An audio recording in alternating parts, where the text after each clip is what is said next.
Hello friends, welcome back to my channel. তো দেখো আজকে একটা নতুন রেসিপি নিয়ে চলে এসেছি, সোয়া মাঞ্চুরিয়ান। তো দেখতেই পাচ্ছ যে কতটা জুসি এবং কতটা টেস্টি হয়েছে দেখতে, কালারটা তো জাস্ট ওয়াও। তো চলো দেখি এটা বানাতে গেলে এখন আমাদের কী কী ইনগ্রিডিয়েন্টস দরকার। তো ফার্স্টে তো দরকার আমাদের সোয়া চাংস, তারপরে দেখো পেঁয়াজ কুচি করে রেখেছি, ক্যাপসিকাম রেখেছি,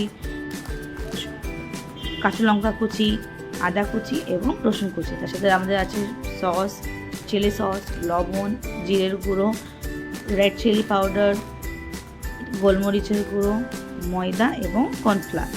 তো চলো এটাকে দেখি আমাদের এখন কী করে এটা রেডি করব। তো ফার্স্ট একটা কন্টেনারে আমরা জল গরম করে নিচ্ছি, কারণ সয়া চাংসগুলো এর মধ্যে দিয়ে আমরা একটু খানিকক্ষণ রাখবো। তো চলো এটা যতক্ষণ নাড়াচাড়া করছি ততক্ষণ আমরা আর একটা সাইডে আমাদের যে কড়াতে আমরা কড়া গরম করার জন্য রেডি করে দিচ্ছি। তো দেখো আমাদের এখানটায় সয়া চাংসগুলো বেশ সিদ্ধ হয়ে গেছে, তো ওটাকে এখন আমরা ঠান্ডা জলে কনভার্ট করব। ঠান্ডা জলে কনভার্ট করলে পরে বেশ ওটা অনেকটা ফ্লাফি হয়, অনেকটা স্মুথ হয়। তো চলো যতক্ষণ ওটাকে ঠান্ডা করছি ততক্ষণ আমি কড়াতে তেলটা গরম করে নিই। তেল যতক্ষণ গরম হচ্ছে ততক্ষণ আমার এদিকে সয়া চাংসগুলো আমি নিংড়ে চুংড়ে একদম পুরো জল পুরো বার করে রেখে দেবো। তো চলো ওটাই স্টার্ট করে দিচ্ছি। তো দেখতেই পাচ্ছ পুরো চিপে চিপে বার করছি, যাতে একটু যেন জল না থাকে ওতে। জল থাকলে পরে টেস্টটা ভালো লাগবে না। তো চলো এক এক করে এরপরে দই দিয়ে দিচ্ছি। দইটা জাস্ট টেস্টের জন্য দিচ্ছি, অপশনাল, দিতেও পারো নাও দিতে পারো। তারপর দিয়ে দেবো ময়দা। ময়দা দেওয়ার পর আমরা ওটা দিয়ে দেবো কর্নফ্লাওয়ার। সব কিছু পরিমাণ ওপরে তুমি কতটা কী নিচ্ছ তার উপরে পরিমাণ যাচ্ছে, বেশ যাচ্ছে। তারপর দেবো শুকনো লঙ্কার গুঁড়ো, তারপর দেবো গোলমরিচের গুঁড়ো, তারপরে দিয়ে দেবো টেস্ট অনুযায়ী লবণ। দেখতে পাচ্ছ লবণটা পুরোপুরি টেস্টের অনুযায়ী যতটা যেরকম যে খায় সেরকমভাবে দেবেন। তারপরে দিয়ে দেবো জিরে গুঁড়ো 1/2 টিস্পুন। দেওয়ার পর এটাকে আমরা ভালো করে মিক্স করে নেব। তো এতে জল সম্ভবত লাগে না মিক্স করার জন্য, যদি যা দই থাকে আর সয়াবিনের গায়ে যা হালকা একটু জল থাকে ওতে মিক্স হয়ে যায়। আদারওয়াইজ দেখছেন যে না অনেকটাই শুকনো শুকনো হচ্ছে, তো অপশনাল হালকা একটু জল দিয়েও মিক্স করতে পারেন। তো এবার দেখো আমাদের পরোটা প্রায় পুরো গরম হয়ে গিয়েছে। তখন এক এক করে আমরা সয়াবিনগুলো সব তেলে ভেজে নেব। এক এক করে দেখতে পাচ্ছ সব কিছু দিচ্ছি, দিয়ে সব ভেজে নিচ্ছি। যতটা আমার ধরো অনেকটাই আছে, তো আমি একবারে ভাজতে পারবো না, আমাকে দুবার করে ভাজতে হবে, 2বার অথবা 3বার করে ভাজতে হয়েছিল আমাকে। তো দেখে নিতে পারো যে কী সুন্দরভাবে চারিদিকে পুরো ভাজছে। এবার এটাকে নেড়ে নেবো ভালোভাবে, নয়তো এক এক জায়গায় লেগে যাবে। তো ওটাকে জাস্ট ভাজা স্টার্ট করে দিয়েছি। পুরো ছাকা তেলে ভাজতে হবে এটাকে, নইলে এটা ভাজা সেরকম হবে না, সেরকম ক্রাঞ্চি ভাব বা সেরকম একটা নরম ভাব আসবে না। তো এটা যতক্ষণ আমাদের তেলে থাকে ততক্ষণ আমাদের নাড়াতে হবে, নয়তো পুড়ে যাবে, এটা মাথায় রাখবেন। দিয়ে এখন এটা যখন দেখছি যে হয়ে গিয়েছে ভাজা, এটাকে এখন প্লেটে তুলে নেবো।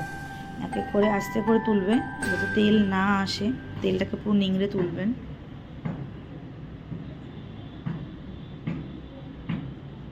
চলো দেখো কালারটা এবার এটা আসছে আমাদের।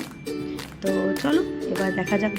এবার যে তেলটা ছিল আমাদের তো অতগুলো তো তেল তো লাগবে না রেসিপির জন্য, এবার কিছুটা আনলোড করে নেবো। আনলোড করার পর আমরা তেলে এক এক করে রসুন কুচি দিয়ে দেবো, যেটা আমরা কুচি করে রেখেছিলাম। তারপরে আদা কুচি দিয়ে দেবো। আদা কুচি দেওয়ার পর আমাদের একটু ভালোভাবে নাড়িয়ে দেবো, না একটু জানোই তো কড়াতে লেগে যায়। তারপরে যে লঙ্কা কুচি করে রেখেছিলাম সেটা দিয়ে দেবো। সেটা দিয়ে একটু ভালোভাবে আবার একটু নাড়িয়ে নেবো, নয়তো আদা রসুনগুলো পড়ে যাওয়ার সম্ভাবনা আছে। তো জাস্ট ওটাকে আমরা হালকা ফ্লেমে করে দেবো, হাই ফ্লেম থাকবে না আমাদের, লো ফ্লেমে থাকবে, লো অথবা মিডিয়াম ফ্লেমে এটা ভাজতে পারো। তারপরে দিয়ে দেবো এটার পর ক্যাপসিকাম, যে ক্যাপসিকামগুলোকে আমরা কেটে রেখেছিলাম। ক্যাপসিকামটা দেওয়ার পরে একটু ভালোভাবে নাড়িয়ে নেবো। তারপরে পেঁয়াজ যেটা সেটাকে দিয়ে পুরো ভালোভাবে নাড়িয়ে নেবো, যাতে একটু হালকা হালকা ব্রাউনিশ কালারটা আসে। মানে একদম ব্রাউন কালারটা করবে না, কেন তাহলে আর খেতে মজা পাবে না। হালকা হালকা দেখছোই ভাজা হতে আমরা এরপরে এক এক করে টমেটো সস দিয়ে দেবো পরিমাণ মতো, যার যেরকম টমেটো সস মিষ্টি বা একটু টেস্টফুলি খেতে চাও সেরকমভাবে দিয়ে দেবে।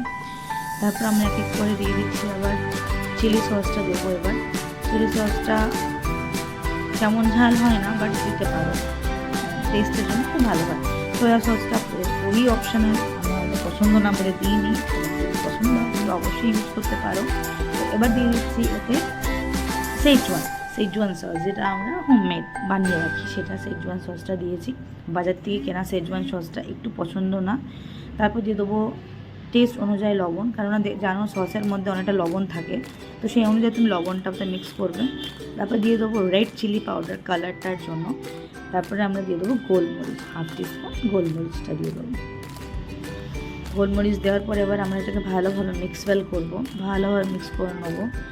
তারপর ওর মধ্যে আমরা সয়া চাংসগুলো যেটা ভেজে রেখেছিলাম সেটা দিয়ে দেবো, দিয়ে সেটাকে ভালোভাবে নাড়বো। মানে এই টাইমে খুব কেয়ারফুলি ভালোভাবে নাড়তে হবে, আদারওয়াইজ কড়াই লেগে যাওয়ার সম্ভাবনা থাকে। আর এটাও দেখতে হবে মাথায় যে আমার যেন সয়া চাংসে পুরো কনভার্ট হয়ে যায়। তো সামান্য একটু কর্নফ্লাওয়ারে জল দিলাম, কারণ বেশি দিইনি, কারণ বেশি গ্রেভিটা ভালো লাগে না। হালকা জুসি যেই মাঞ্চুরিয়ানটা হয় সেটা কিন্তু খেতে খুব টেস্টি হয় আর খুব ভালো লাগে। তো দেখতে পাচ্ছ আমাদের এটা পুরো রেডি। এবার উপরে সাদা তিল দিয়ে একটু গার্নিশ করে দেবো। গার্নিশ করার পর দেখো আমার soya chunks ready. Thanks for watching my channel. এরকম ভালো সুন্দর ভিডিও আমি আরও আনতে থাকবো। Just like and share, subscribe to my channel.